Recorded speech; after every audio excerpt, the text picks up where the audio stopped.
Agora a gente volta a falar sobre notícias, pessoal, porque o Ministério Público Federal disse que vai analisar se investiga ou não o ex-presidente Bolsonaro e as pessoas próximas a ele por aqueles presentes, como as joias e também as armas que foram recebidos dos governos da Arábia Saudita e dos Emirados Árabes.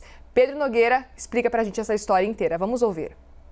A deputada federal Luciene Cavalcante protocolou esses pedidos de investigação, alegando imoralidade, desarrazoabilidade e prejuízo aos cofres públicos, se referindo à conduta dos agentes públicos que participaram dessa questão das joias dadas pelos governos sauditas. A deputada aponta duas versões possíveis para essa situação. Ou os presentes foram dados em caráter personalíssimo ao então presidente da República e à então primeira-dama, ou foram dados ao Estado brasileiro. E a deputada aponta possibilidades de crimes nas duas hipóteses. Na primeira, dos presentes pessoais, os crimes de descaminho, advocacia administrativa e tráfico de influência. Na segunda hipótese, dos presentes dados ao Estado brasileiro, ela aponta o crime de peculato, que é apropriar-se indevidamente da coisa pública. A deputada entrou com esse pedido aqui no Distrito Federal, mas o Ministério Público apontou esse pedido para São Paulo,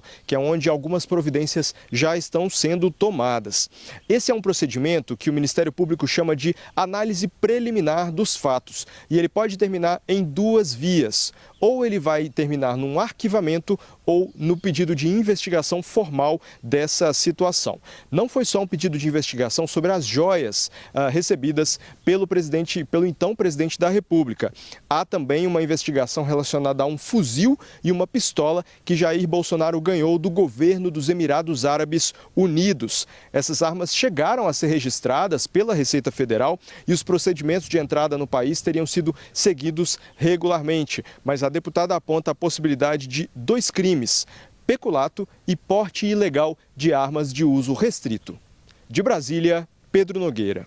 Vamos seguir nesse assunto então com a Larissa Rodrigues, que volta para conversar com a gente sobre esse tópico agora, que também está rendendo bastante, porque, Lari, esses pedidos ao Ministério Público Federal devem aí abrir novas frentes de investigação desses casos? Conta pra gente.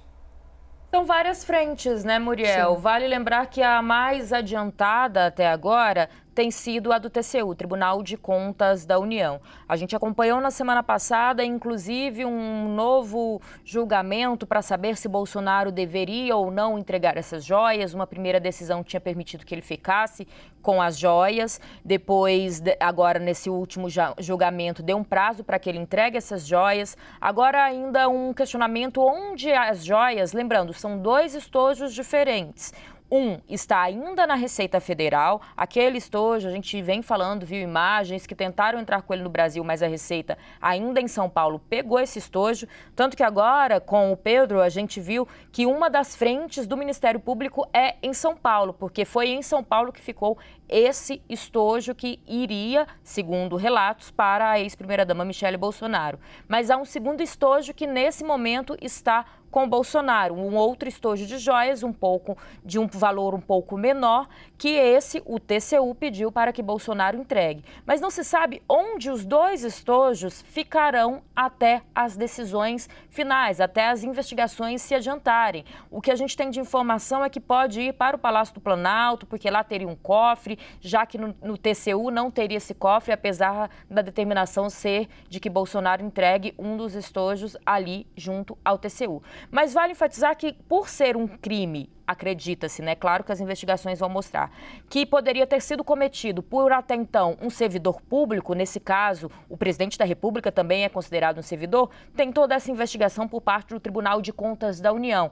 Cabe a essa corte ver como é o andamento dos bens públicos ou mesmo julgar qualquer tipo de ação que saia da legislação por parte de membros do serviço público, servidores públicos, no caso Bolsonaro. Há uma outra frente via Polícia Federal, que cabe à Polícia Federal investigar. Essa frente também está muito adiantada, depois de um pedido vindo do Ministério da Justiça, de Flávio Dino, mandou um pedido para a Polícia Federal para investigar. A Polícia Federal acabou acatou esse pedido e vem investigando. A Polícia Federal, que já ouviu Bento Albuquerque, que acredita-se, me relataram, pode ouvir na próxima semana, o ex-ministro Saxida, quem assumiu depois de Bento Albuquerque o Ministério de Minas e Energia. E a essa outra frente via Ministério Público, porque foi acionado, o Ministério Público ele responde depois de ser acionado, nesse caso, por parlamentares. Então essas frentes, elas são diferentes, mas no final das contas, todos esses dados levantados podem se juntar lá na frente para a gente saber se de fato a justiça como um todo entenderá que tanto o Bolsonaro como os demais envolvidos nessa história cometeram ou não crimes. Muriel. Perfeito, Lari. Obrigada. Logo mais volto a te chamar.